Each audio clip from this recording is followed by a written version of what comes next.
What do smashing the patriarchy, angry badgers, and a lack of underwear have in common? Find out on this bonus episode of Characters Without Stories, where I interview my co-stars on DnDenial's Moonstone Matriarchy stream. Hello, friends! Welcome to Characters Without Stories, the TTRPG podcast about the roads not yet traveled. I'm Star. Tonight we have a very special episode. I'm joined by my friends from the Moonstone Matriarchy, an all-woman actual play campaign you can see at DnDenial on Twitch every Saturday at 6 p.m. Pacific time. Go watch our mini 5-episode campaign and get caught up because, guess what? We're starting a full campaign starting November 11th. So I am going to let my 6 friends introduce themselves, and I'm going to start with Katie. Hi, my name is Katie. On the internet spaces, I am Dungeon Mistress Katie. You can find me on Tuesdays on this same channel that we just talked about on DnDenial, playing. What do I do on Tuesdays? I played Shadowrun on Tuesdays. Yep, that's what I do. I'm terrible at this. I'm really bad at introductions. I should have written it down. Wednesdays, I'm over on Realm Alternus, playing Power Rangers, and on Saturdays, I'm here again. And when I'm not doing this, I'm usually singing someplace or being a mom. Hello, I am Scxrlet. You can find me everywhere at Scxrlet64, pretty much everywhere. I do a lot of TTRPG content. I run actual plays on Twitch, and I'm the creator of the Dessert Dragons. And I am so happy to be here. Hi, I'm Juniper, she, they pronouns. I do TTRPG content. I do awareness for chronic illness and autism, mostly on TikTok, where my handle is Linen and Spice. I also have a bunch of VODs out there of other things that I've played in TTRPG wise. So my link tree will be in the show notes. Hi, I am Jessica. I go by I Sneeze Stars online in places like TikTok or Instagram.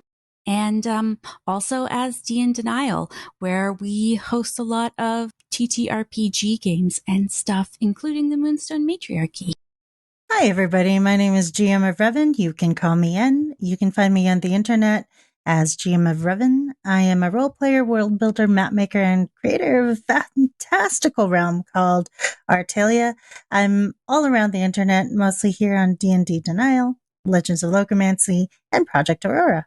Hi, I'm Mamaicailleach. You can find me absolutely nowhere. So this is basically my first debut online anywhere. My life rotates around work, the gym, and kids, and that's pretty much it. So I want to go around and get everybody to introduce their characters next. So first, I want to introduce that Jess, I Sneeze Stars, is our DM for the campaign. And so I'm going to ask her a few questions as well. But let's go ahead and get started with our characters. Katie, tell me about Rosalind. So Rosalind is a 26-ish-year-old Eladrin elf rogue. Do I have a subclass? I don't remember. I don't think I have a subclass. I might. Oh, she's an assassin. That was easy. I should have known that. The basicest of all the rogues. What does Rosalind look like? So although we're reverting back to like level 3 and like giving back all of her powers and stuff, she is not giving back those freckles. That is not a thing that will happen. So she is tall and slender. She's about 5'9". She has stark white hair. Usually it's in a side braid, kind of like what I wear. I do that a lot during my streams as best I can, because I can't look like an elf. I can't look like a dwarf. I can't look like, anything that I'm playing except for like elf ears and stuff, right? So what I tend to do is if I can make my character a ginger, or if I can make my character have some kind of hairstyle that I can emulate, then there's at least some kind of thing, a connection between me and the physical part of my character. So all that to say is she most of the time has a side braid. Sometimes it's just down, sometimes it's tied up. It depends on her mood. If she's really, really irritated, she will have it tied up because she can't have it on her neck if she's upset about something, which is very much like me. And she has the spray of red red freckles across her nose. Yeah. Definitely called fleckles. Fleckles. That's actually so cute. It's like little flecks. I know. They're really cute. They're really burn marks. If you want to see how she came about those freckles, you're going to have to go and watch the previous streams. It's a little bit too much to explain. Do you ever cosplay as your characters? I've done a little bit on TikTok. Is probably the closest thing to cosplaying that I've done. I have a couple TikToks up as Rosalind. I have a few up as a previous character that I used to play in Vampire, like things like that. So like I do cosplay as best I can. I didn't really gotten into it as much as I would like, but maybe I will. Maybe I'll cosplay her someday. Really get into it with the white wig and everything. So you have a pretty theatrical background, right? You do opera, Yeah. you've done theater. Yeah. So do you have a voice that you like to use? Like do you often do voices? It depends on the character. I am less likely to do a voice or an accent on stream, mostly because I will forget somewhere along the line that she was supposed to be Southern or she was supposed to be British. Not that I can't do those things, but long term, I'm going to forget. And all of a sudden, she's going to be this like random American person that you can't quite tell where they're from because I don't really have a specific regional accent and dialect. That's why I don't do it much on streams, but I'll do it in my home games for sure. Yeah. Okay, moving on to Sin. Hello, dear. So Sin is an adult moon elf, and elves don't really age once they become adults, so I guess her age is kind of irrelevant. She is a former priestess of Luna, but is now actually a warlock of Nyxaria, which is not something she's very happy about. In our first little mini campaign, she was a Pact of the Great Old One, but for this redo, I've decided to make her a Hexblade warlock, but her weapon being a longbow. So she will be firing lunar justice from afar. And I'm really excited because I've never really explored warlock before. So this is going to be fun. What does Sin look like? She looks like a goth mommy. Is probably the best description. She's very monochromatic, very grayscale. She's got long hair that's black at the roots that comes down to silvery gray. She's got pale gray skin and very dark eyeliner. She wears all black, and she has this perpetual look of sadness on her face. It's just a vibe, she's always listening to Evanescence and writing poetry. Of course. Half her head's shaved. Oh, I guess that's kind of relevant too, to kind of represent the dichotomy of her existence. She's torn between light and shadow. Half her head is shaved, just right down the middle. So it's like a long like a long hanging, not a mohawk, but like a Viking, like my hair, and one eye is black and the other is gray. Not the eye whites, the pupils, the irises. One is black and one is like a light gray. So she's very cliche. She looks like she fell out of a Tumblr post, and circa like 2004, and she's got long pointy ears because she's an elf. Right, of course. It seems like your visual description is tied a lot into decisions you've made about your character. It's very evocative and refers to certain character points like the Luna, Nyxaria, black and white, these kind of dichotomies.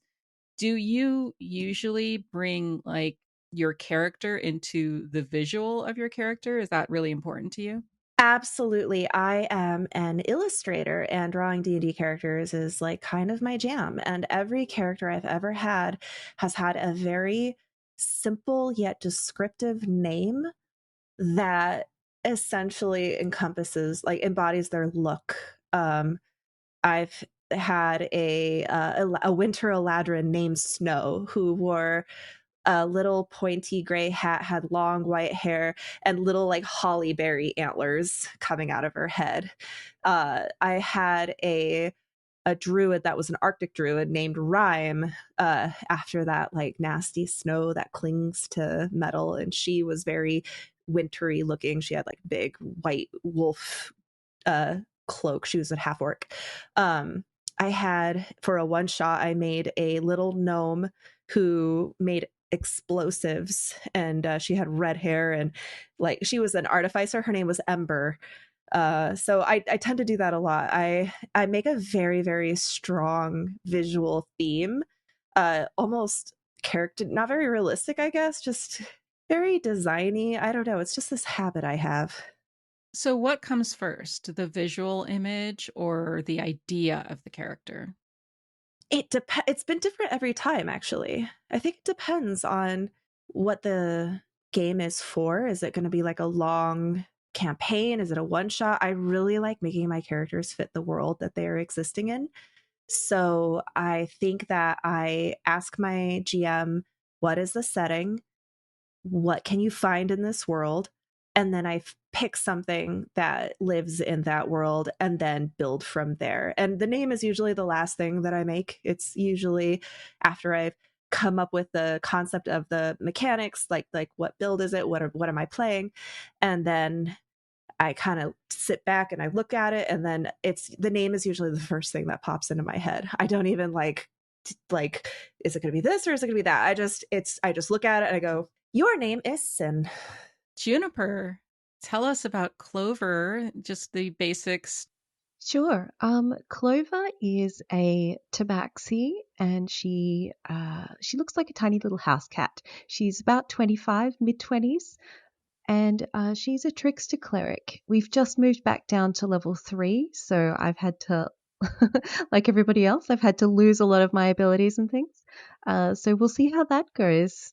It's kind of a perfect choice to play a trickster cleric as a cat. I think was that part of the the inspiration? Is that cat nature? Yeah. And you're a cat owner, right? Oh yes, I actually have one of my cats sitting on my desk right now, so I'm trying to hold him back from headbutting the microphone, so you don't have to deal with that in your ears.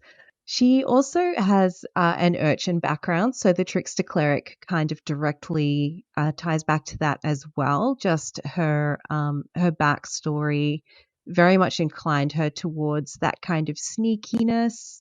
Yeah. However, she still worships Luna, who is the goddess that the Moonstone Matriarchy as a whole collectively worship.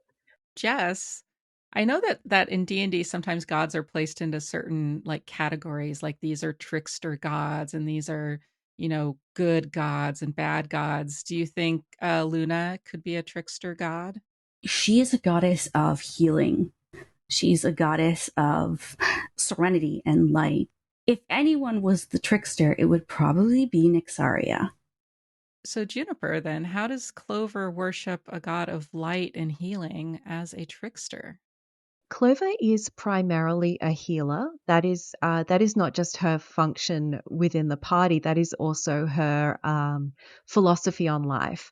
I think what she does is the part of Luna that she identifies with is very much that she looks after her own. She heals and comforts, and essentially she feels almost like a mother figure personality wise towards her party. So that's the part that ties in with Luna. As far as the trickster part, that in itself is Clover. The trickster part definitely comes from her backstory of being growing up on the streets with, again, a group of found family, other urchins and things like that forms their own little collective. So that's where the trickster part comes in. And I kind of feel that it's almost a little bit like Sin, perhaps, with that dichotomy. But with Clover, it's less defined. It's all within the one package. So Clover is an actual house cat sized tabaxi. Mm. Essentially, she's a house cat, and we call her tabaxi, but she's a house cat. We use tabaxi stats for her, but she's a house cat. Why did you make the decision to make her a house cat rather than the kind of more humanoid tabaxi type? There were two reasons for that. Firstly, when I went to make her, and was just looking at the tabaxi stats, the first thing that triggered me into thinking, oh, I wonder if she could be a house cat, is the fact that when you choose to make a tabaxi, you choose what size they are. You can either have a medium creature or a small creature. So I went along the small path. Basically, almost every character that I create personally tends to be on the small side for whatever race or creature they are. So for me, it felt natural to turn her directly into a house cat. Also, in terms of the behavior as well, I have cats. So in terms of being able to mimic the behavior in game, I felt more comfortable with her as a house cat than a humanoid cat-like creature. So let's talk about Delphra. So Delphra is a winter Eladrin. She's, I want to say, just above adolescence. We're going with 245 years old. She is a druid. However, looking at backstory, she really didn't even know she was a druid until she came to the temple. She's about, I want to say, give or take, 5'6", medium build, very, very soft, with a lot of like intricate tattoos around her, framing her face. Very pale skin with almost like a blue hue and like lavender blue hair. How do you discover you're a druid? How did Delphra discover that? So it's actually through one of the other sisters within the temple that she found out that she was a druid, because she kind of just like was trying to figure out where she came from. So she actually doesn't remember anything from before she came there. No clue who she is, no clue who her family is, nothing. And it's just kind of like one of those sparks, meeting this other person and kind of going like, oh, I can do this? What do you mean I can do this? This is confusing. And then kind of just building from there and finding a mentor in this person. En, tell us about Anemone. Anemone is actually a character that I once made for a one-shot. And they were initially a Furbolg monk because I thought that would be cool. But for this particular campaign and for other subsequent campaigns, I just changed them into whatever fit the campaign. And so over time, she has become a tall Goliath woman who is 6'8", dark skin, bright golden eyes.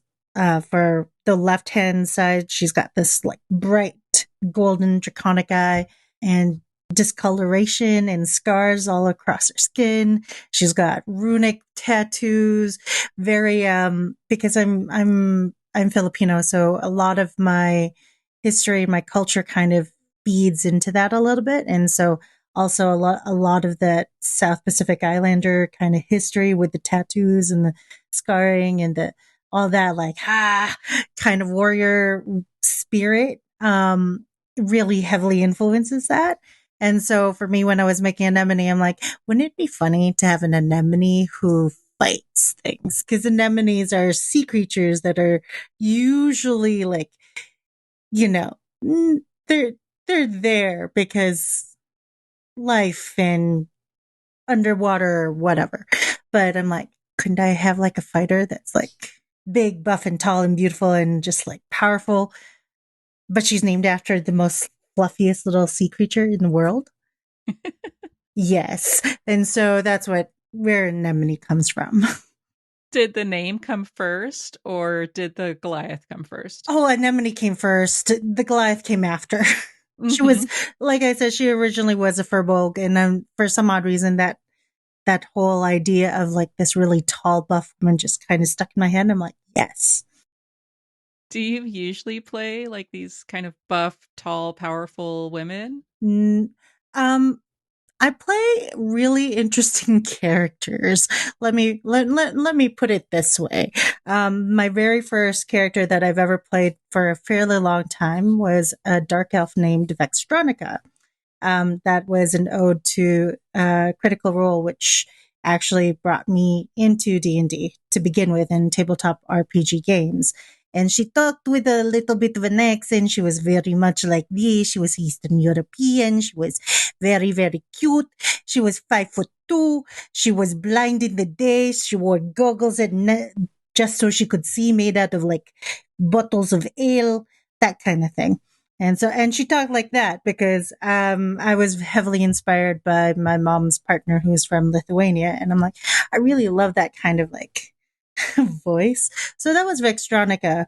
And then my other character that I've played for a fairly long time, her name is Lika. She's a little red panda.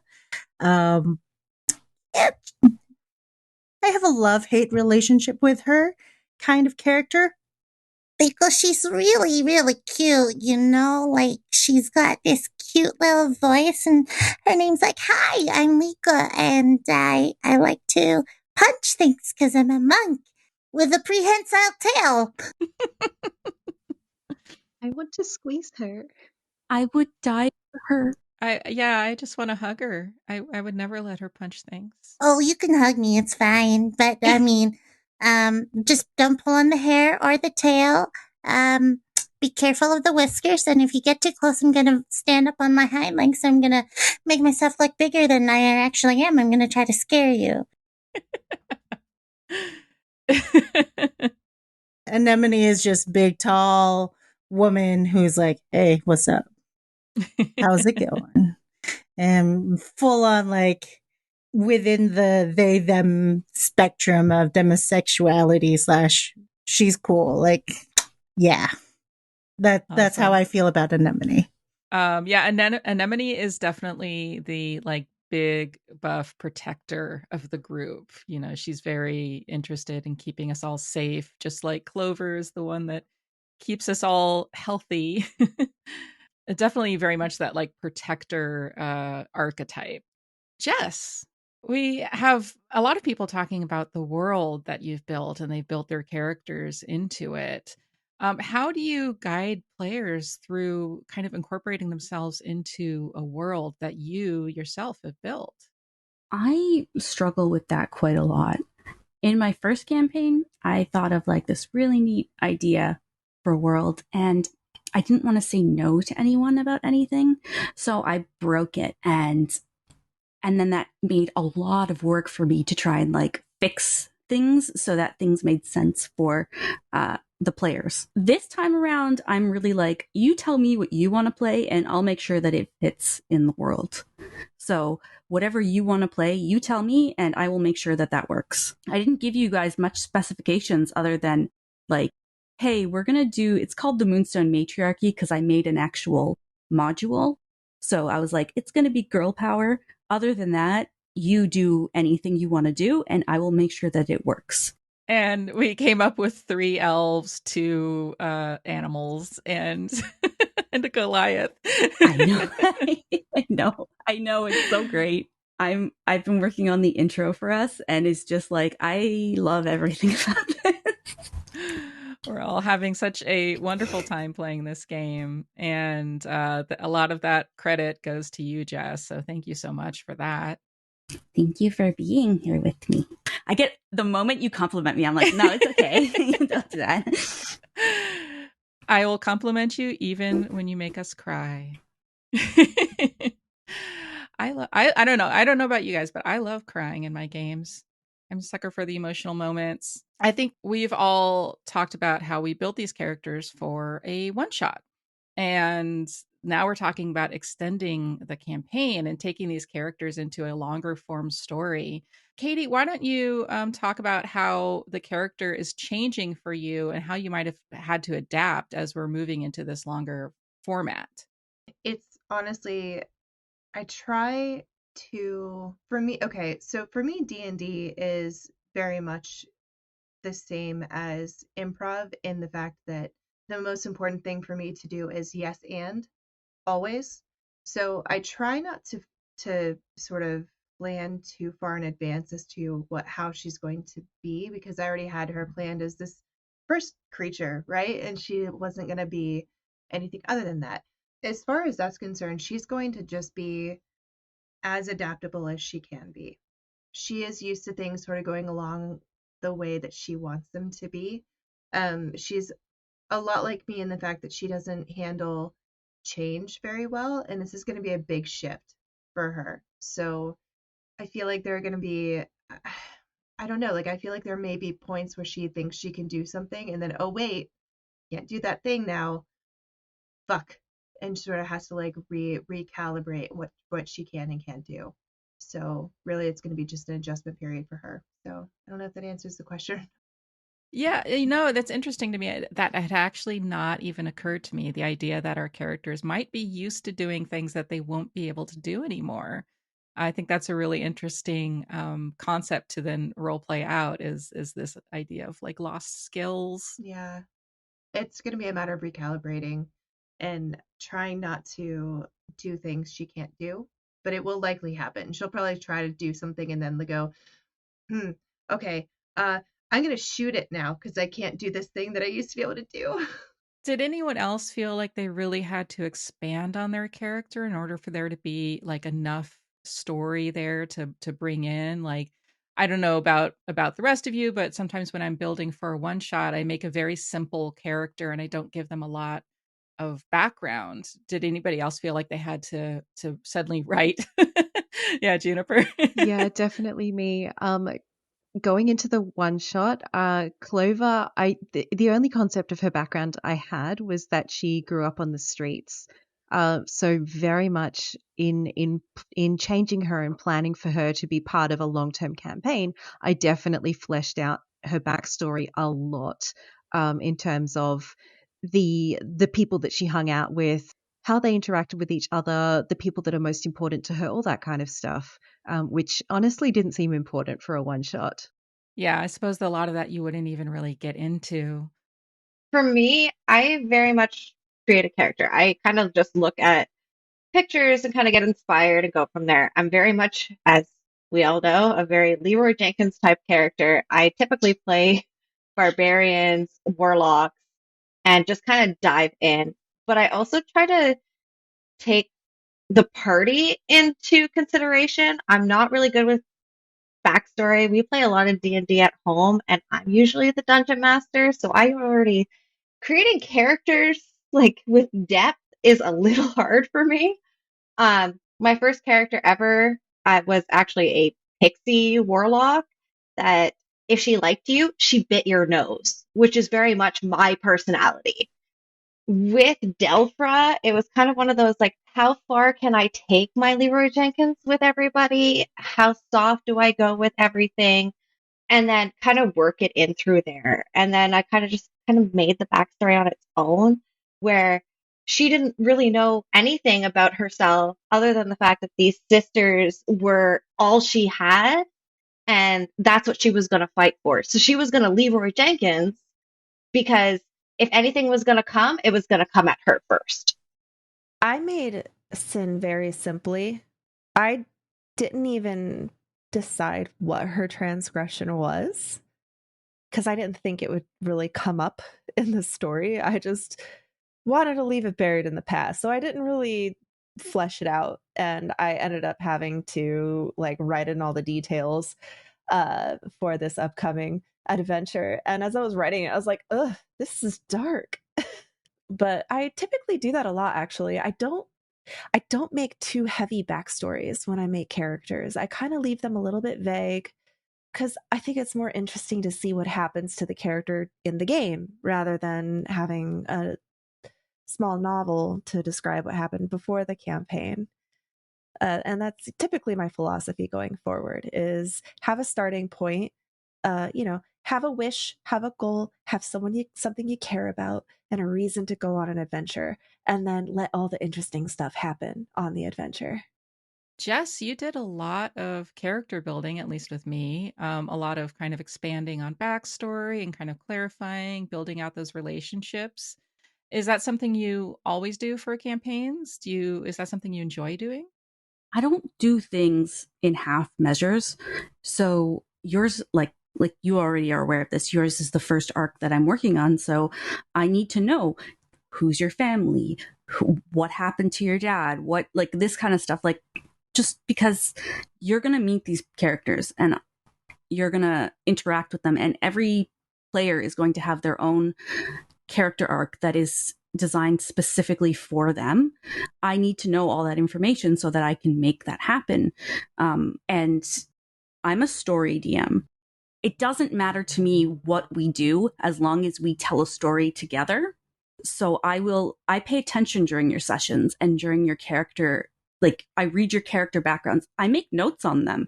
I make notes on things that you do in game, because you'll say something and I'll write that down, and then that'll come up later. That'll be something that comes back later in the game that you're like, well, crap, or something really small. Like, you got freckles from that little will-o'-wisp, but I'm already planning for something else with that will-o'-wisp, right? Like, you'll see her again. Yeah, even the little things have significance when we're talking about building a story together. It's Chekhov's will-o'-wisp. It's going to come back. It's not in there for no reason. Yeah, that's kind of my job as the DM, right? So how do you start when you're kind of building an arc for a character? Are you looking at the backstory and going like, this is where I think this character might go within my world? Like, how do you get that process started? A lot of the times for a character arc, I'll read your backstory. I'll read your backstory and I'll go, you'll probably want to deal with something in here, or you'll go to somewhere and then your rival will be there and something will go from there. I'm trying to do this without like spoiling anyone's backgrounds. Okay, so for one of our characters in the Iowan Adventures, which is another game that I DM, we had Daniel's character, who is Damascus. He gave me this backstory that he wanted to be involved with his patron. He wanted to be a bard that was just like, thought he was so smooth, but it didn't matter, because what actually happened was he got chosen by a patron and they had a night together. And in the morning, that patron was like, by the way, I own you. So like, you know what I mean? Not like I own you, but by the way, you work for me now, kind of thing. We made a deal while we were both drunk last night. And I was like, that sounds really funny. I'm down for that. But it's also now the main god that you guys interact with in our campaign. And that's come back to bite him in the butt so many times. It's not even funny. He's made so many deals without meaning to a fae that it's a DM's dream. It's just that one little, I'll read that one little bit and I'll make sure that that's where we're going to center our story around. And then we go from there. I'm not going to lie. I hear so many stories about Iowan Adventures from Mazrix, aka my husband, that there's moments where I'm like, I want in on this shit.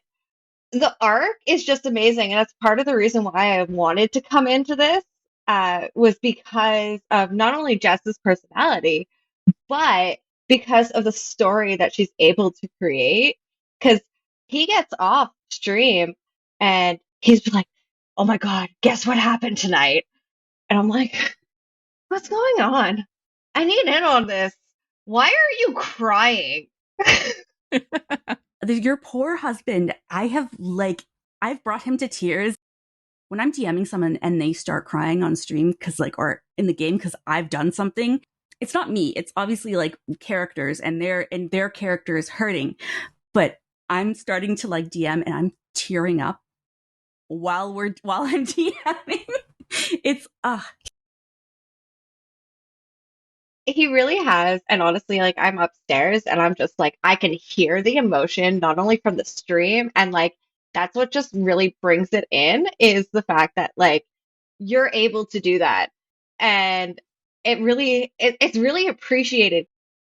So I think a lot of the times when we're starting a backstory, one of the most important things is your character's motivation. What is their primary goal? What do they want to accomplish in the world? Why are they out there adventuring in the first place? What is your character's reason for being on this adventure, or just what is their main goal? I am prepared for this. So an Annie or Anemone, we can call her Annie, Anemone. So she's the second last member of her tribe to have witnessed something that pretty much decimated a good portion of her family and her friends.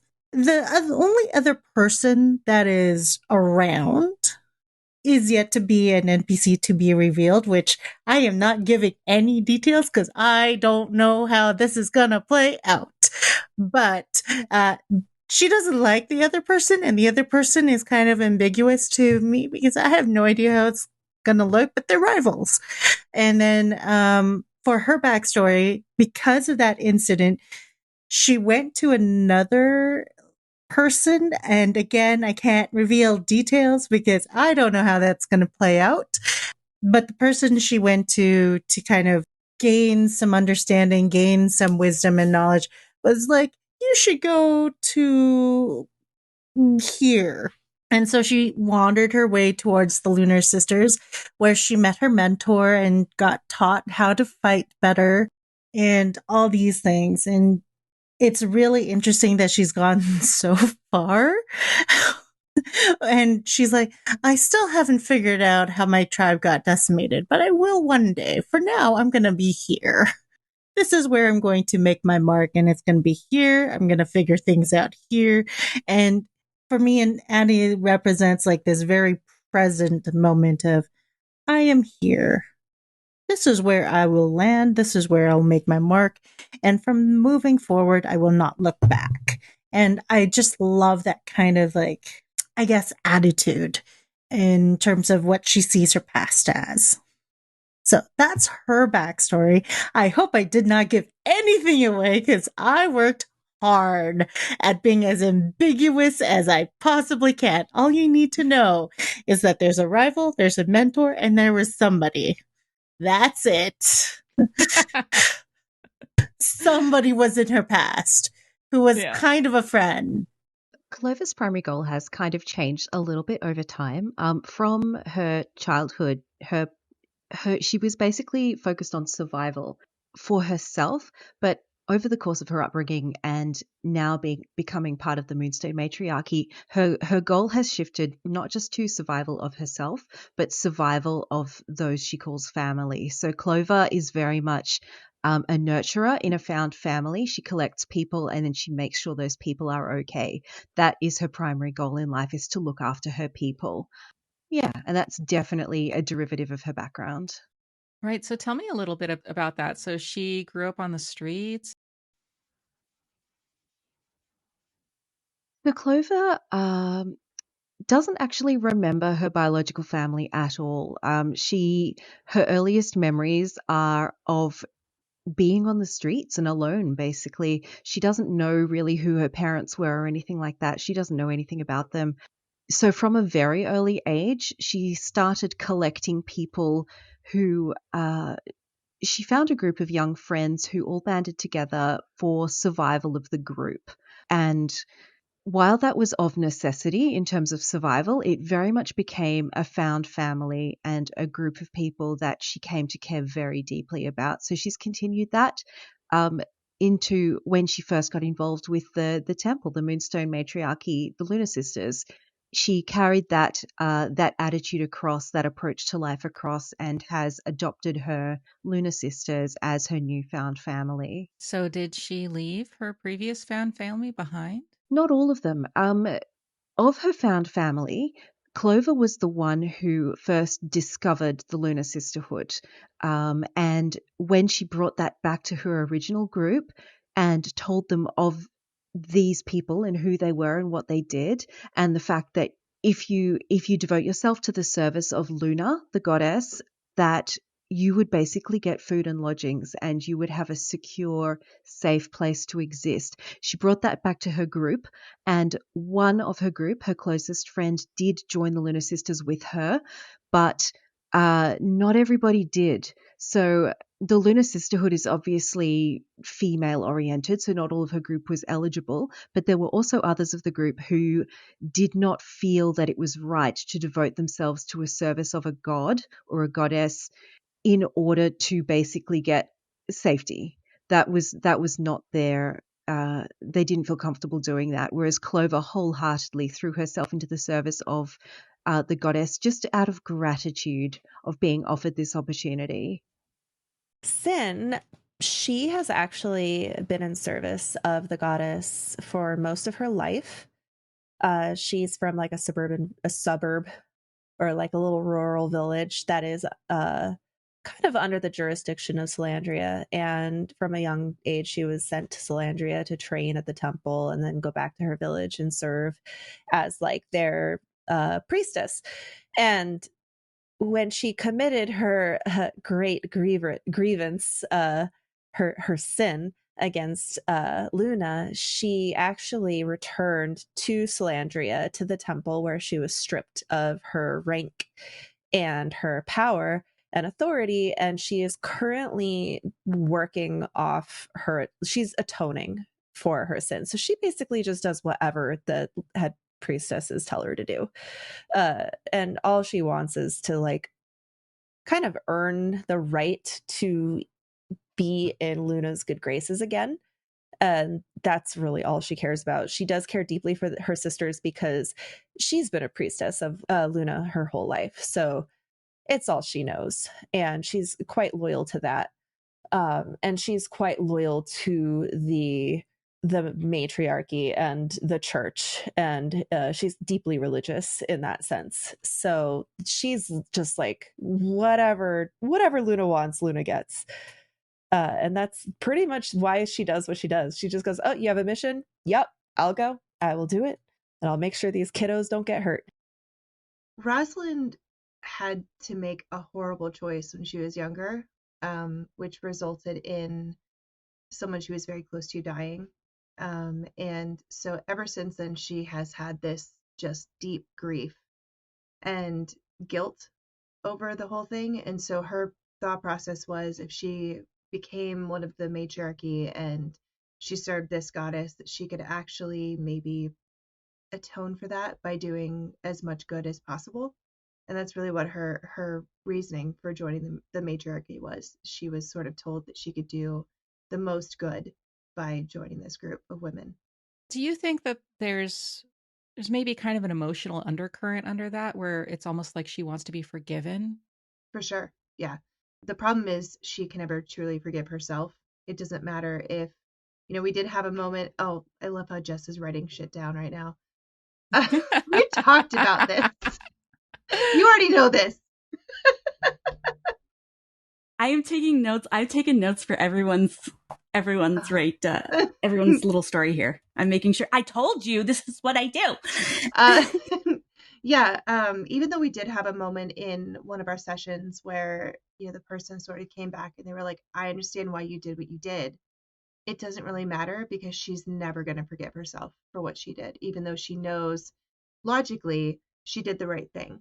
And the person she had to choose between two people, and she knows she picked the right person because of the situation and the circumstances. Yeah, she's never going to be able to forgive herself for it. Right. Do you think she'll come to terms with it? Is that kind of where you see her arc going? It's been like 20 years and she hasn't, but I guess it depends. I think that if she can not replace the person, because there's no replacing the person that she chose, that she lost, but if she can kind of take, or sort of like, how do I put this? Like if she can find a person that sort of is similar enough maybe to that person and save that person, maybe it'll be enough of a click in her brain that like, okay, like it's been long enough, we have done enough good, like we're not a bad person. So I don't know. I guess we'll see.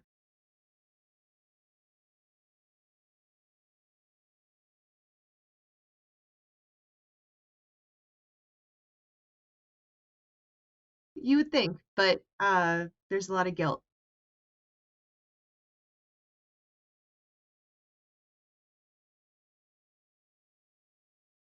No, so that's kind of the big thing, right? Like her reason for being, like at this point, Delphra isn't really sure whether she wants to know about the past. Like this is where she is. This is her job. Is being with the sisters. This is her reason for being. And it's the people that she's come across that she's grown attached to. Now, her mother figure kind of turned into Lysandra, who was kind of like at the end of their mini campaign was Nyxaria. So it's really kind of like, was this person ever Lysandra, or has she always had this confident mother figure as Nyxaria. So at this point, she's just really confused, and all she's really focusing on is like, these are her sisters. Things just happened, and now we just kind of have to figure it out. And in her brain, all she knows is that she just has to be at the forefront, and she's not a barbarian. She's not a fighter. She's a squishy little druid, and she's gonna go running in head first. Like, I really don't know what's gonna come in next for her and how this is gonna play out, more so that like her reason for being is making sure that the people around her are okay. And if something's gonna happen, it's gonna happen to her, and it's not gonna happen to anybody else. Quick question. Totally have a question for you on this. If she found out that Nyxaria was actually the person that has been caring for her this whole time, would that change her? Probably. Yeah. That's probably gonna mess some crap up right there. Just gonna write some things down here. I'm scared. I think you should be. Did we get a spoiler? Hold up. Would I give that to you? Would I give that to you? You would do that to me because you've had permission to do that to me. So I don't know. Oh, I know where you're going. I know where you're going. I knew where you were going the moment you were like, I have amnesia. Perfect. Jess, what do you look for in a character backstory? Like, what do you hope that players are going to bring to you? I mean, I make a template for people. There's a specific way that I like to get backstories just because it makes it easier for me. If you're asking what I look for just in general, I don't look for anything really. I read it and then I see what sparks my imagination and what I'm going to change from there. I look for the knives that you leave me that I can twist. And everybody will do that. Like, regardless of how ironclad somebody gives me a backstory, I'll sit there, read it, and go, okay, but maybe they were doing that because of this, and this could have been this, and this, and this, and this. And then I have something that is just telenovela-worthy drama. I ask for people to give me a nemesis, a friend, a rival. It depends. Like, it could be like a friendly rivalship or like your enemy, whatever, and your family members. And then anything that you think is relevant from there. Because if once I have those like handful of characters, that's where most of the drama comes from. But other than that, that's what I go for. And then I'm like, you tell me what you think is relevant from your character. And I'll make up the rest. And then later I will suss out, when we talk later, I'll suss out things like what secrets you have. What secret do you keep from everyone else? What secret are you like a public, it's like a public secret, a public want, a private secret. It's something that maybe you don't even know, and a private want. And that helps build stuff. It's interesting. I think it's a little bit of a cliche that people, when they're building D&D characters, build them with no family. Everybody's dead. They are orphans. Their family is gone. They have amnesia. Their village has been destroyed. And I'm not trying to name names or anything. My parents are alive and well. They're doing fine. Sup, Meg? No, not me. Not at all. My dad better be alive, for fuck's sake. People don't become adventurers unless they have some level of trauma. I mean, I know it's a cliche, but if you're an adventurer, there's got to be something in your background that's made you turn away from the simple life, right? Why though? Why not be a hero? I want to help people. Yeah. I once played a character who was just like, I've got a gap year before college. Let's see what happens. Let's meet some boys. Let's have some fun. And this is the messed up part about Delphra too, is that she has no idea who she is, but she has an archaeologist background. History, she can replay it. Her own, there's no chance in hell. Such a good knife. You gave me that to twist, and I'm like, oh, well, why would she do that? But it's also because, like, as a DM, like, my brother loves to play the amnesia card, and I'm adopted. And I'm like, okay, it's my turn. Okay, so you have no friends? You have no Exactly. friends? You have no... Here's the thing. You can have amnesia at my game. You can have, in my games, at my tables, you can have it. But you can't tell me that you don't know anyone. You've been living in this world. You have people that maybe you have an acquaintance with now. You know people afterwards. So that's fine, but give me stuff that you're doing now. And this is exactly why I gave you 5 years. Yeah. 5 years. I have amnesia, but for 5 years, I have mentors. I have people that I look up to. Prior to 5 years, when I showed up at the temple, Mom could be a goat. I have no clue. I'm not going to do that. I'm not going to do that. I'm not going to do that. Mom is not a goat. Okay. I mean, I think it's, there's, even if you're bringing a character to the table that they themselves don't know their backstory, it's possible that you as a player will say, I have amnesia, but there's this person in my life who's looking for me, who doesn't know where I went, or there's this person in my life who is the reason I have amnesia. And as a player, I know who that is, but my character doesn't. And how fun is it going to be for the DM to throw that person into the mix and I get to discover something about myself? So, yeah, I mean, I don't think that any of these kind of things that set off an adventuring life, losing a family, losing loved ones, like they're all valid. I think it's just as like, well, how are you using it, right? Is it just because you don't want attachments, or is it a motivating factor, right? I think a lot of the people in the party are looking for some sort of found family that, I mean, for my character, for example, I have kind of a shitty mom, right? Don't want to be around her. So there's a good reason to find a different family. Or, Delphra has amnesia. Anemone lost her village. So there's a lot of people who came to the temple and came to the party because they needed to find those people. They're the people that are, supposed to be in their lives.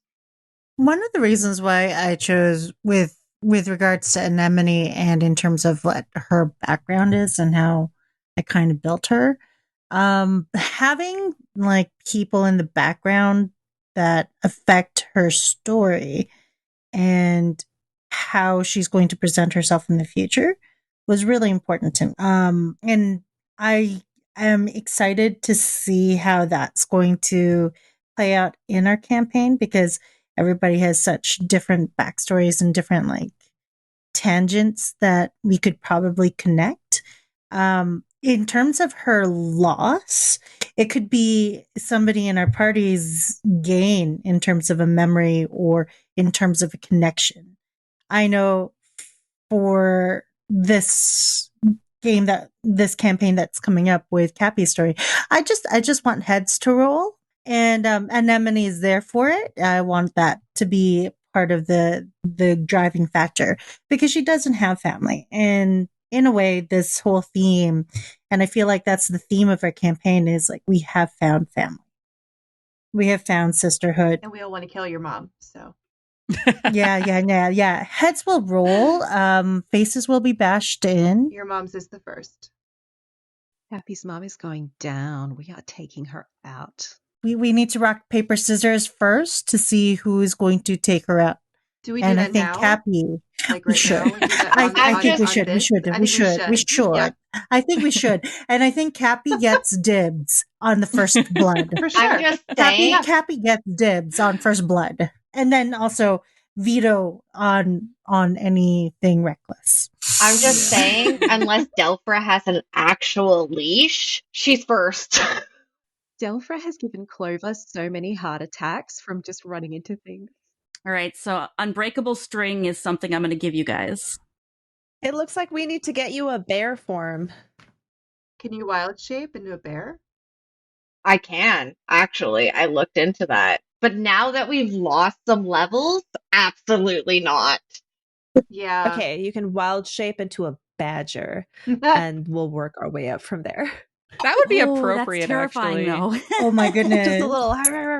But is it a honey badger or an English badger? Because those are very different. American badgers and English badgers are quite different. How about a Solandrian badger? Yeah. Yeah. Are they You know rabid? what? Probably. Have you met Delphra? That's true. They're fierce. She's not wrong. It is now canon that badgers in this world are terrifying. I can't wait. You know what? There's going to be a moment where we're going to go badger, badger, badger, badger, Delphra, Delphra, badger, badger, badger, badger, badger, Delphra, Delphra. Whenever we're getting that itch, like I think this is about to turn into an encounter and nobody wants to be the first one to strike, we all just start murmuring that badger, badger, badger, badger, Delphra, Delphra, badger, badger, badger, badger, Delphra, Delphra. And then Delphra's sitting there like butterfly. I hear the chant. I see the target. The fangs are coming out. No one's gonna stop me. You have 5 seconds to stop me. I'm not wearing underwear. That's her call. Delphra is never wearing clothes, like undergarments under her. But are any of us right now? I mean, in game or I'm actually wearing a bra, so that's okay. That's what I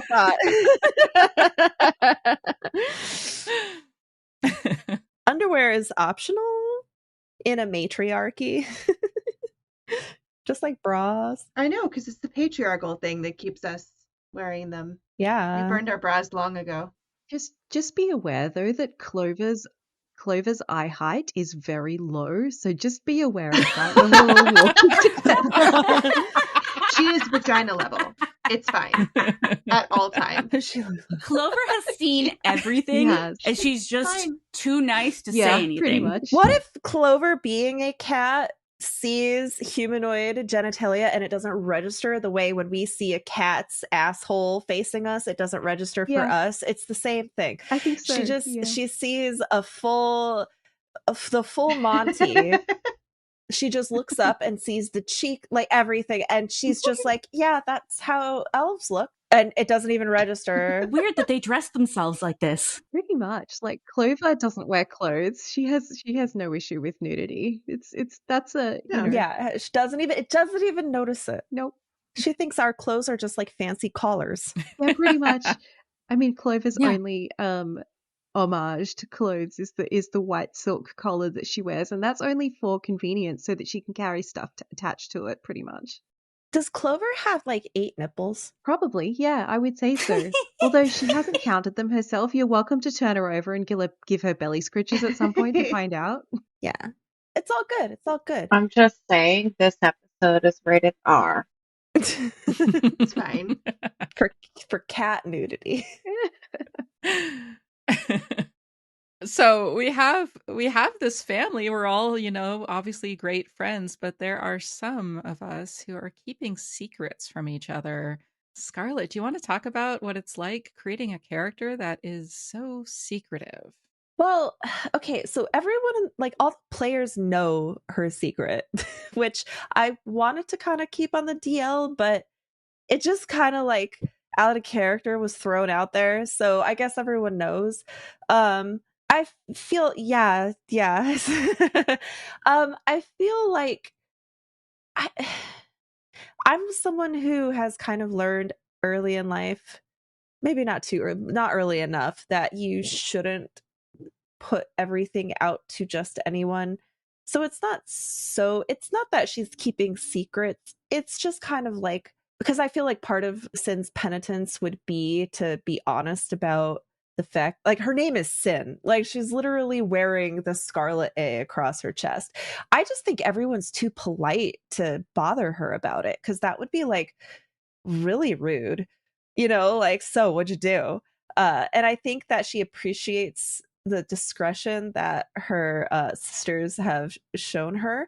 And I think that maybe if she was asked about it, she would keep it kind of vague. But if she was like really pushed, maybe she would share. Oh, I guess she did kind of share already though, when we were sharing secrets with the dragon.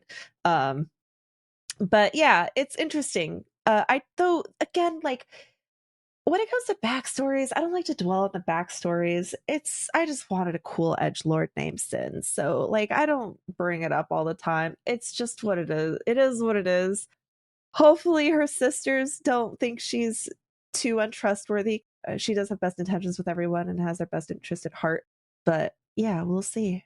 What was the spark? What was the first thing that you thought of that became the flame that is your character? Did you start with the name? Did you start with the visual? Did you start with, I want to play a rogue? Like I said with Anemone, she started out as a monk and now she's just kind of transformed into amazing. So for her, the reason why I liked playing Anemone is because she's a very easy character for me to fall into. So there's a part of her character that is very much my character, like this very down to earth, very woman of the earth kind of individual, blue collared. She works with her hands. She's good with them. She's good with her feet. She kicks with them. I mean, she's that's how I feel. And that's kind of the spark for Anemone is like, if you want something done, she's going to get it done. But she's also going to fly around in her boots of flying when she gets them back again, while everybody else is doing the worm dance with Clover on her back, because that makes sense. She would just carry Clover around, honestly, for not only leverage and also because she's probably going to be up in the middle of things, and Clover's the smallest and she's the easiest to carry around. Cappy would be a good second, but Clover has very much taken to Anemone as a hitching a ride on Anemone. You just drop me, it's fine. With Delphra, she would ask for consent first and then be like, do you need a lift? And then she would probably get an eyeful. I love you, Anemone. So if Anemone started as a different character, like you said, and as a monk, when you started the character originally, what was it that you started with? What was the kernel? Anemone, in her very beginnings, was a monk who was a chef. She cooked. Her transformation from being a chef to now being like this sword-wielding goddess of amazingness, because she is, was just a natural evolution of me as a player, because I always found myself as wanting to take care of people, and I shared that kind of same character trait with Anemone. And wanting to take care of people in a more like physical way, not like mentally or anything. Like, let me physically take care of you versus let me listen to your problems and worries and give you solid advice. And then Annie's not going to give you solid advice. She will punch through things first or do the kinetic things first. Like she'll look after the practical stuff first before she does any of the emotional stuff. So in terms of the spark of who Anemone is, that's where I'm at. Yeah, I wasn't expecting chef to be where Anemone started. Again, going back to her origins as a fish underwater. Isn't anemone like a really dangerous succulent dish that you can eat, but it might kill you? No, sea urchin. Oh yeah, no. Anemones can be very poisonous as well. So yes, true fact. That and also blowfish and pufferfish. Like they puff out and then they have the spikes and then they have like toxin all over. The sea urchins are also similar. They have the spines and then they have the spikes. I watched one guy do an experiment on it. The creature just laid there. They put the spikes over it and the spikes went out and shot poison. I'm like, that is Anemone. She still is a rock, but you come close to her, she's going to punch you out if she doesn't know you. While also providing shelter for the little fishes that live nearby and need protection. I really want sushi right now. You're welcome. I always want sushi. Rosalind actually had a bit of a shift as well. So she actually the name came from a previous character that I was playing, and I played her once. Same name, Rosalind Alara. She was a Scxrlet of the Moon Druid that I played at Gen Con for this massive 60-person D&D game that we did on Sunday night at the end of Gen Con. It was really fun. But I was like, I really liked that name because it was moon related because, Scxrlet of the Moon Druid thing. And I'm like, well, I'm just going to take that name. I think I'm going to move that over to the Moonstone Matriarchy and make a new character. And she was very basic. Like, all I did was like, I am a rogue. Looks like this. She's pretty. She does these things. And then I was forced into coming up with some kind of backstory in our conversation with the dragon. I was like, shit. What do I do? And I just like on the fly came up with the thing. So there was no like initial, like, I think because I was so rushed, and I not you guys rushed me or the Jess rushed me, just like I was so late coming into it, like as far as like actually planning it, that I made this like rushed character. And so she didn't have any sort of anything going in. She didn't initially have a spark, but now she's got a really tragic spark. So, as one does. But she does have parents, which is different than most of the characters I play. So, Yeah. So I wanted to play a warlock, but I knew that we were playing the Moonstone Matriarchy, which goddess was in charge. And it's like, warlock seems a little anti-thematic to like a clergy. Like that's typically a clerical thing. So I kind of used that as inspiration to create, okay, why would a warlock be part of this? Who would the warlock be? And my initial idea was that she has actually sworn a pact to Luna, meaning her service to her wasn't belief like a cleric, but more like a deal for some reason. But that's when me and Jess kind of workshopped it, and she brought up the other goddess. And I was like, oh, tell me more.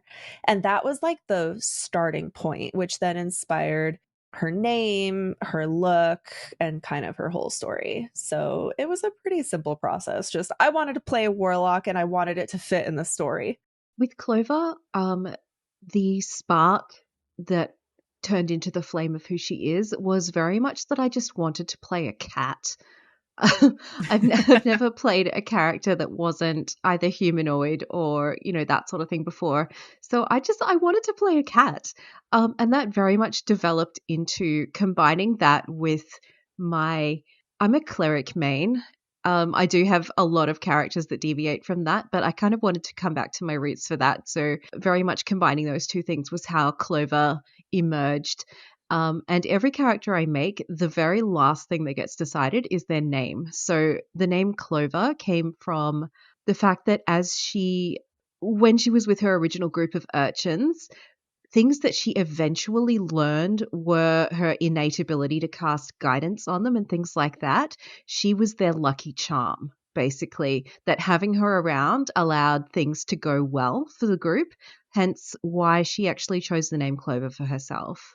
And that's also why I chose the name Clover for her.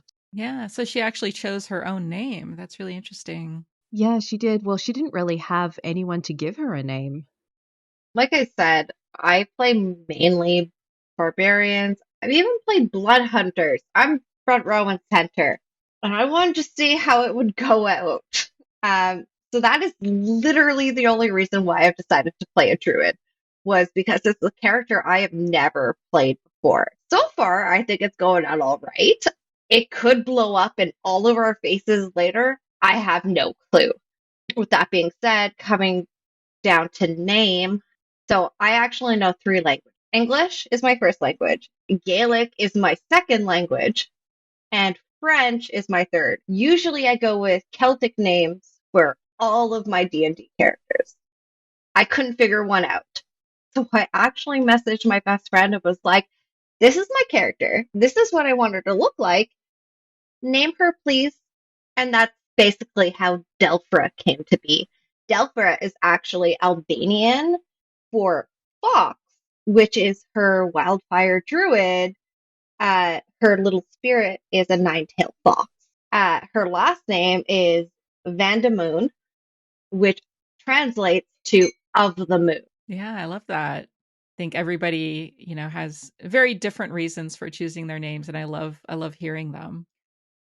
We always bring something of ourselves into each of our characters, and so my question to you is, what of yourself did you bring into this character?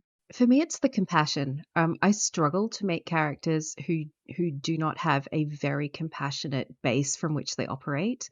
And I very much heavily leaned into that with Clover, just in the desire to care for everyone around her. That, and I guess found family is also very much a theme of my own life.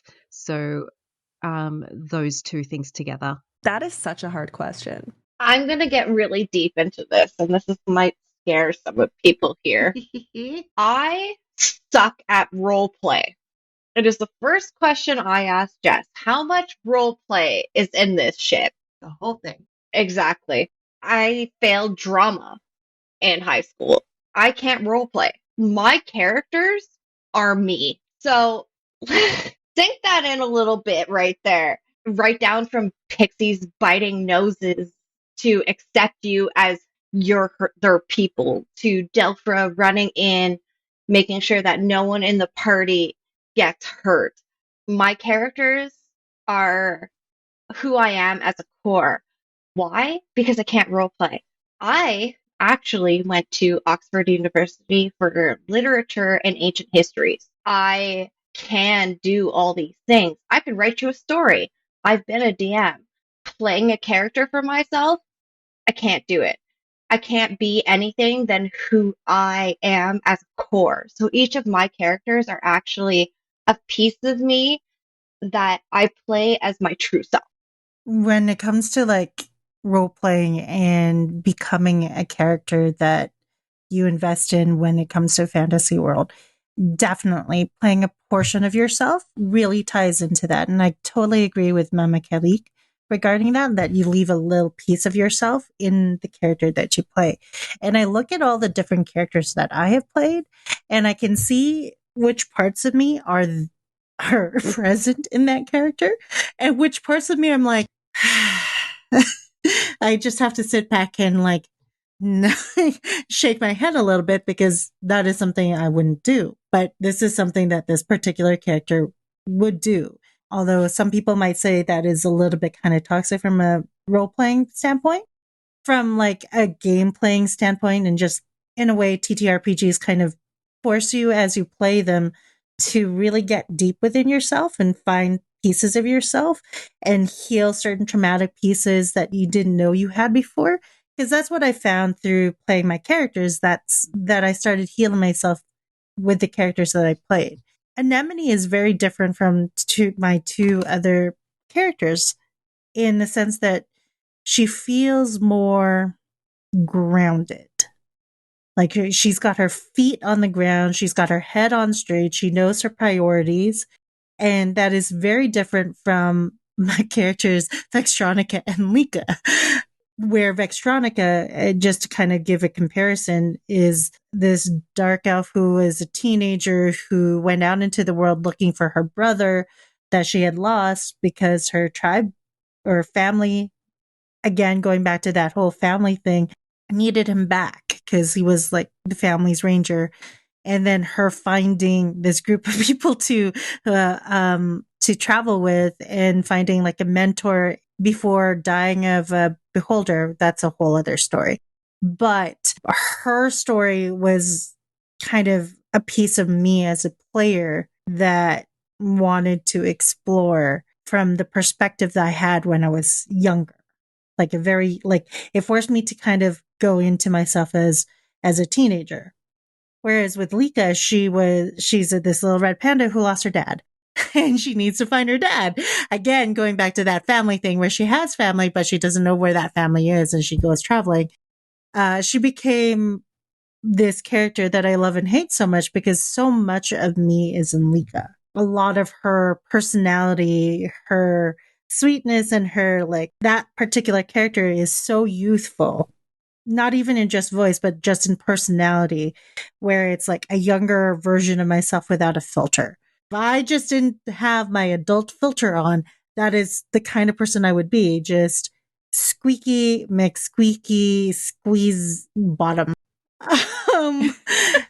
With Anemone, though, this is a part of me that I'm starting to learn how to embrace, and that is a very strong woman who is grounded in herself, who understands where her place is in the world. And even if she's confused, she has the grit.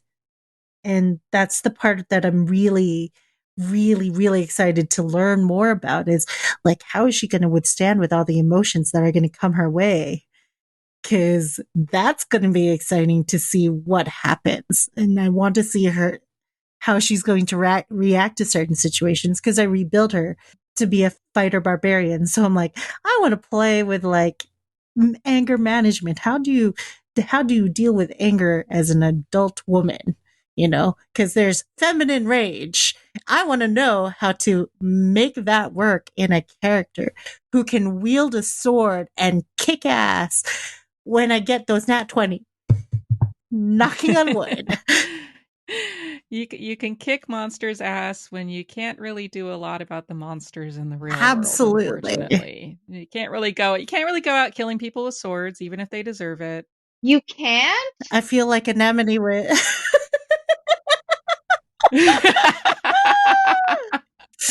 Yeah. We can go and take out bad mothers in game. It looks really bad on your credit report, though. if you My do. credit report is Really already bad. shit, so I have nothing to lose at this point. Yeah, same. I always laugh, like, if somebody decides I'm the one they want to steal their identity, like, you Yeah. go for it. You could not make it worse than Have it already fun. is. Like, I'm not the one for you. Have fun. Yeah. When you said smash the patriarchy, you mean you didn't want me to use a hammer? Listen, I mean, sometimes that patriarchy just needs a good dragon slaying sword right up the you know what and you know where. And then, Yep. a couple of things dangling should be cut off. I'm just saying, like, I would go to Obviously, yeah. Castrate the patriarchy. Patriarchy and capitalism, the two major Yeah. enemies. 100%. Yeah. I'm just saying, I would go to jail for my kids. Yeah, 100%. Mm-hmm. There's no question. In game, I would go to jail for everyone in the sisterhood. With Rosalind, there's a couple things about my personality that we haven't really gotten into, and I suppose we probably will now that I say it out loud, because Jess. But something that, like, even though she joined this religion, basically, she doesn't really trust organized religion. Like, it was more of a necessity than an actual want. So she definitely did it because of what she needed to get out of her system. But you're not going to see her praying, probably ever. Probably the only time you would see her talk to Luna is if Luna physically shows up in front of her face. There's not going to be any praying from her, ever. She might look like it, but she's probably just in a trance. And then when it comes to the, like Juniper was saying, the found family thing, something that she learned is, even though she made the choice and essentially chose her family over the person that she essentially sacrificed. That sounds awful, but that's basically what happened. She learned over the next like decade that like that didn't actually mean anything.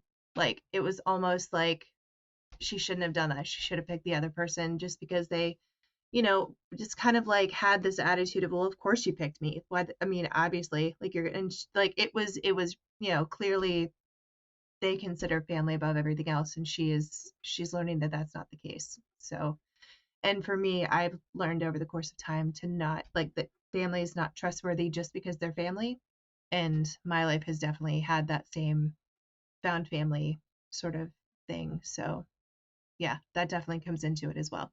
Yeah, I appreciate you sharing that. Dads are stupid. Dads are the worst. Dads are Dads the are worst. awful. I hate Ugh. I'll raise you a dad from a mom. I can say with absolute certainty that I have learned how to not be a mom from my mom. Yeah, you learn more about how to be a parent from bad parents because you're learning what not to do. And I think we all just kind of bring that in. And that's the wonderful thing of having an all women campaign is that women tend to internalize a lot of crap, a lot of trauma. And we kind of bring that in. And we have this bubble that a lot of people will take us as like hard asses or, oh, well, she's just being emotional or whatever kind of spin you want to put onto it. Yeah.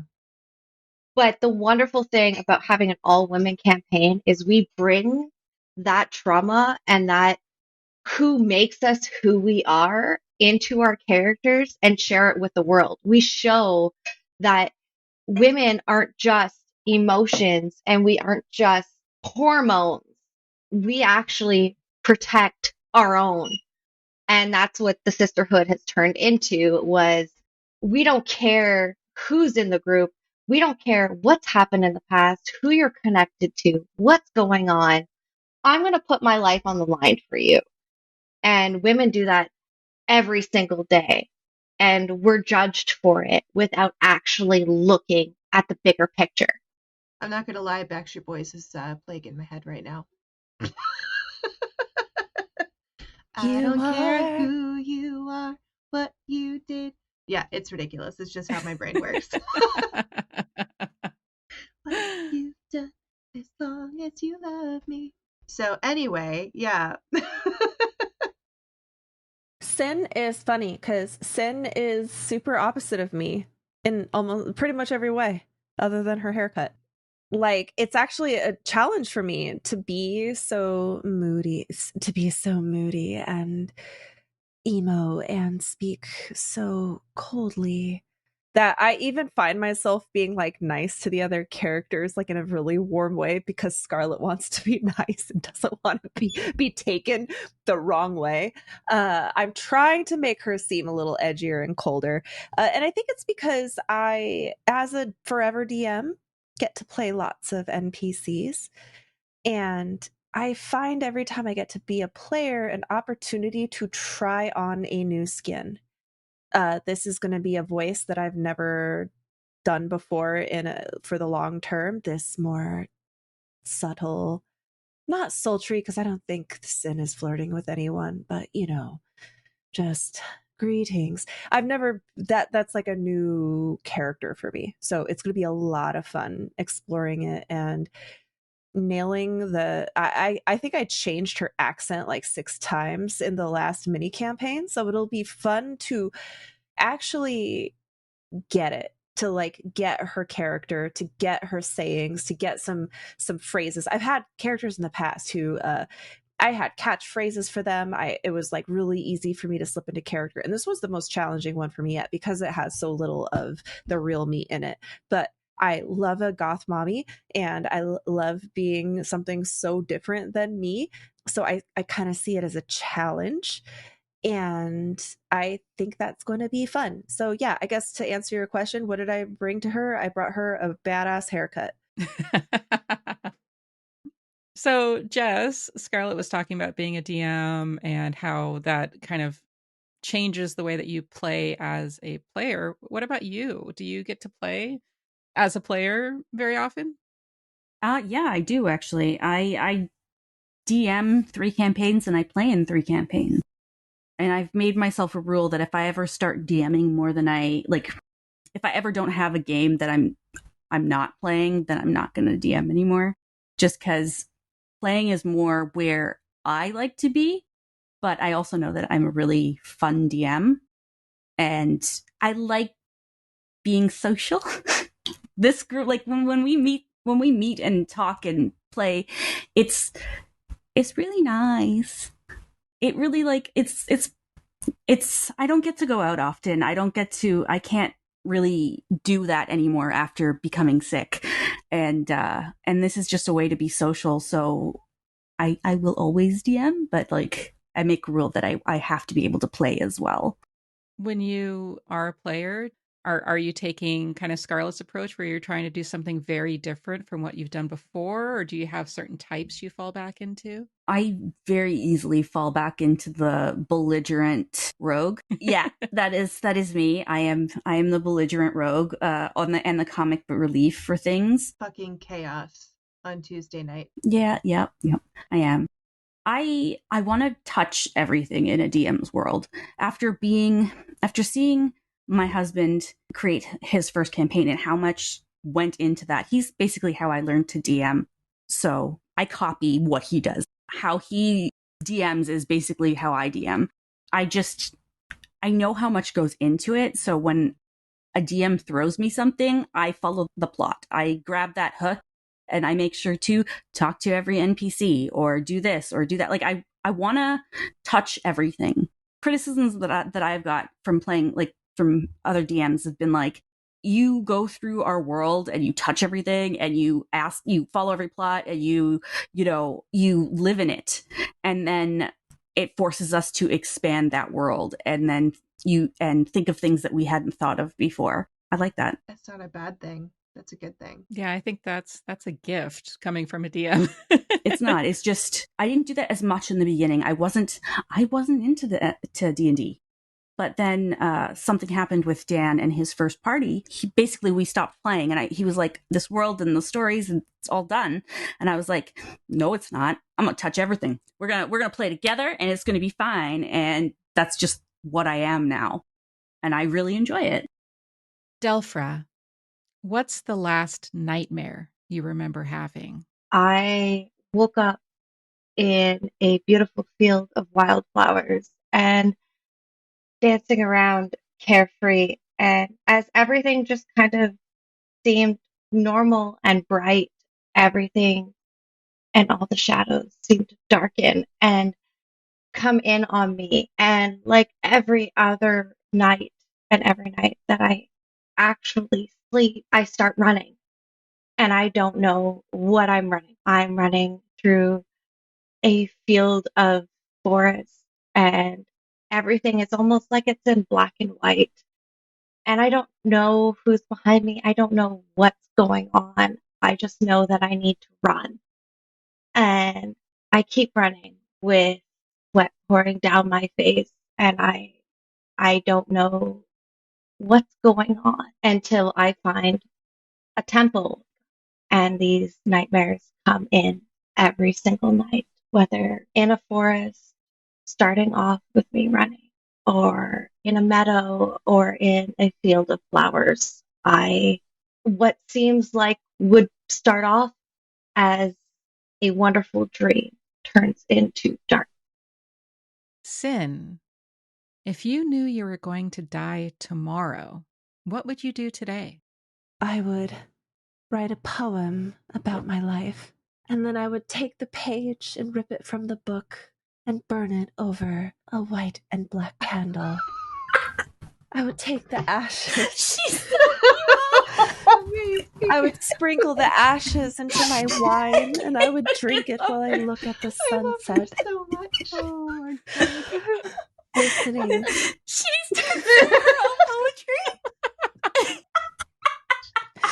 I would then use my Eldritch incantation to speak to a bird and tell them my final words to my family members so that they could flit away and tell them that my life was long and my journey was burdenous, but in my thoughts and my heart they remain. And then I would put on my best dress, put my makeup on and my lips, do everything, just look like I was going to the ball. And then I would lay down on my bed and cross my hands, and then just after consuming my little poetry wine, I would die. My God. Dead. She's so evil. Oh my God. That may be the most goth thing I've ever heard. I told you she's goth mommy. Maybe that's what I'm putting in. Maybe that's the part of her that's me, the secret desire to be a goth mommy. Fantastic. Anemone, tell me about your first kiss. What? No. No, I don't know what you're talking about. That's so funny. Eli. You heard a spoiler. Who's that? I'm not lying. There's no lies here. There's no lie. I don't know what you're talking about. I don't know exactly what you're talking about. I don't know what this kissing thing is. There might be tongue involved. But you know what? I bite tongues, okay? Kinky. Yeah, you did. Okay, listen. No. He liked You're it getting too. it all wrong. It was an accident, okay? It was fully an accident. You fell on his mouth. Wait, were you getting mouth-to-mouth resuscitation? Yeah, I did it. But totally 1,000. Yeah. He was drowning. There was water involved. There was a river, and I mean, I pumped his chest a little bit. He had really good. I mean, there was nothing. Okay, let me just. I'm gonna go work out now. Okay. Okay, dear one. I love her so much. Thank you for that. Rosalind, what do you think happens after you die? So I read somewhere once that when you die, you go to it's neither heaven nor hell. It's just kind of this existence of rest. And you have the ability to take whatever time you need to really, really rest from what you've been through. And your sort of the way you live your life is how you are in the afterlife. So if you have something that you need to atone for, then you were given the ability to atone for it in the afterlife. But if you have lived a pretty good life, no one's perfect, but if you've lived a pretty good life, then you just have that peace that, you maybe didn't have in life. And then once you're ready, you have the choice to stay and sort of just live this peaceful existence, or you have the ability to just disappear into nothingness, move on basically, or you can go back to Earth and start again. And you have a choice once you get there. I didn't make this up at all.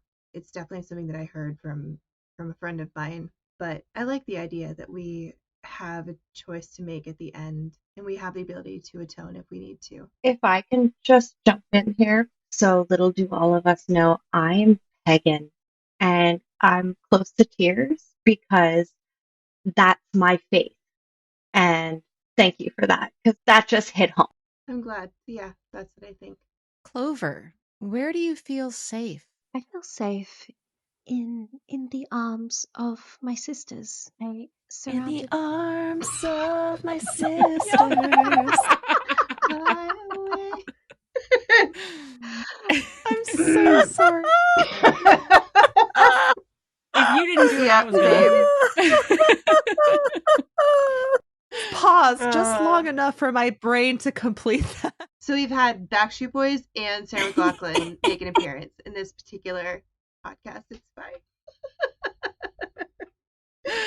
Out of character, the one-shot / mini campaign that we played episode 1 started with a cuddle puddle, and that right there is where Clover feels safest. I think just surrounded by people I care about. Yeah, we've all got each other. I'd like to thank all of you for joining me on this episode of the podcast. It's been so much fun having this big group of people and talking about these characters that we've all come to love, not just our own, but each other's. And I know that I am a huge fan of all of your characters. And also, we gave a lot of ammunition to Jess for future episodes of the campaign. She's got pages of notes. She knows how I want to die. Fine.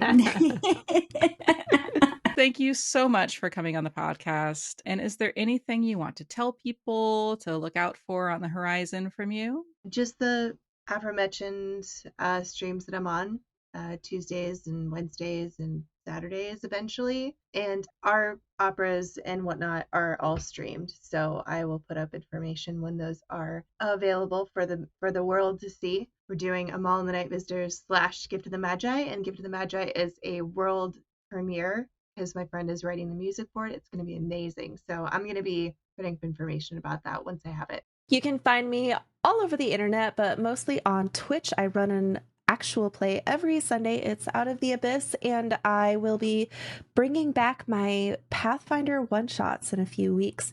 I also am the creator of the Dessert Dragons, and you can get all of my merch on my shop either on Etsy or at Scxrlet.com. That's SCXRLET.com. Mostly you can find me on either TikTok or Blue Sky, or if you want to see me playing Alien and being terrified out of my wits most episodes, I play Alien on Shattered Tabletop Games Twitch the first Sunday of the month. So you can find me nowhere but Saturday nights. Other than that, you can also find my husband, who has been frequently mentioned, on Monday nights, because frankly, we live and breathe D&D denial.